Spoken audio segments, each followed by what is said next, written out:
कितना सुंदर बात है, जरा ध्यान दीजिएगा। अगर आप थोड़ा सा पूजन में चावल भूल गए तो आपके मन में आ जाता है कि मैंने चावल नहीं चढ़ाया। बोला आता है कि नहीं आता?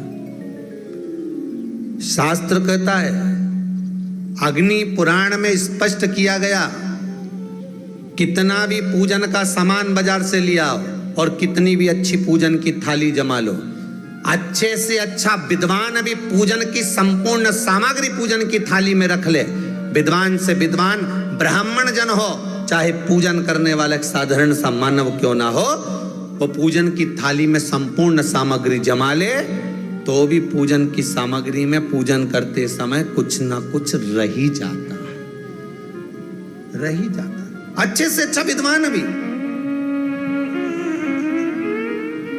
पूजन की सामग्री में थोड़ा ना थोड़ा रह गया। अब मन में भ्रम उत्पन्न हो गया कि ये पूजन की सामग्री में क्यों रह गया, मेरे को ये चाहिए था, ये तो रह गया, मैंने तो ये चढ़ाने के लिए लाना था, मैं तो ये भूल गई। उसका कारण क्या है? हमें लगता है कि त्रुटि हो गई, हमें लगता है कि गलती हो गई, पर शंकर भगवान से कोई पूछे, शिव के भगत से कोई पूछे कि पूजन की थाली में पहले के समय में लोग पूजन करने जाते थे तो क्या पूजन की सामग्री में साहित्य कम रह जाता था? हाँ, उसका कारण क्या था? भगवान कहते हैं कारण केवल एक है। मैं खुद पूजन की थाली में, भगवान विष्णु ने संकल्प लिया था कि 108 कमल के पुष्प भगवान शंकर को समर्पित करूंगा। पहले कथा में वर्णन किया, 108 कमल के पुष्प भगवान को दूंगा। जब आखिरी दिन महीने का पूर्ण होने जा रहा था, श्रावण के महीने का, भगवान ने एक पुष्प को निकाल लिया, उसमें पूजन की थाली में एक फूल कम कर दिया। अब आपको लगे, परिवार को लगे, कुटुंब को लगे, किसी को लगे,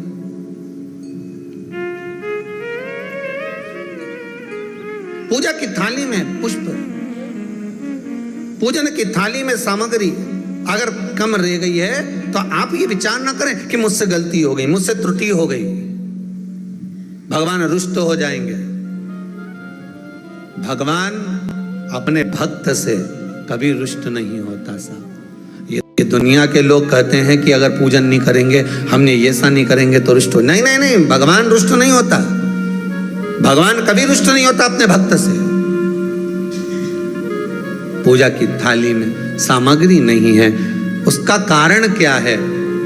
भगवान शंकर की कथा कहती है, जिस दिन पूजन करने बैठे जान कर कोई सामग्री मत छोड़ कर जाना, नहीं तो तुम लोग हंसी खेल में कि चलो ये मत ले जाओ, नहीं, आप पूरी सामग्री जमा, और कोई सामग्री आप भूल गए हो तो समझ लेना कि भगवान आपके दरवाजे पर आने के लिए बेकरार हैं। भगवान आपके दरवाजे पर आना चाहते हैं। अगर कोई सामग्री छूट गई है, कोई सामग्री रह गई है, जान कर हमको नहीं